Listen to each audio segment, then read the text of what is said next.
दादा काय म्हणाल?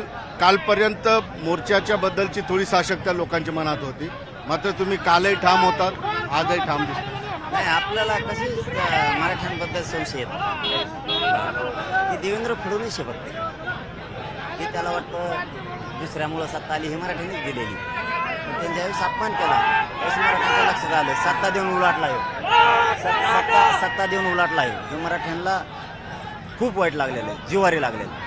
आणि पोलिस बघून घेते ती धमकी. परत काल कोर्टात गेले ते त्यांचा सरकारी गलो भरायला, अचानक एक कायदा तयार केला आणि लगेच निकाल स्वतःच्या बाजूने लावून घेतला.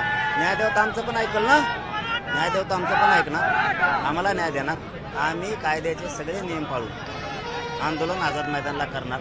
पण मला गर्व वाटतो गाड्या नाही मराठी जातीत जन्मून गर्व स्वाभिमान वाटतो. मी इतका आनंदाने भरून आलो आज की मी एकच हाक दिली, निर्णायक टप्प्यावर आंदोलन आहे, घरी झोपू नका, कोणत्या राजकारणाला घेऊ नका.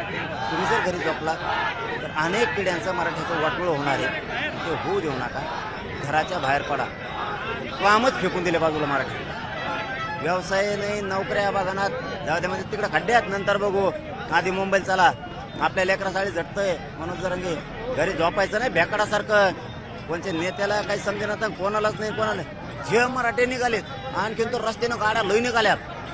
आता फोन येतात नाही पोरायला, तर ते म्हणजे आमच्या इतक्या शेकडा निघाल्या, तितक्या शेकडून निघाल्या, आम्हाला सर थांबा.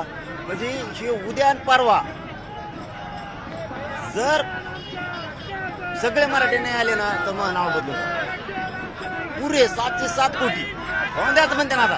कारण समोरून ते धमकी आली आणि देवेंद्र फडणवीसला मला काय गोळ्या घालायच्या ना घाल ना. मी शांतता सोडित नाही, लोकशाही कायदा सोडित नाही. तू गोळ्या घाल आणि मराठ्याला मारून टाक.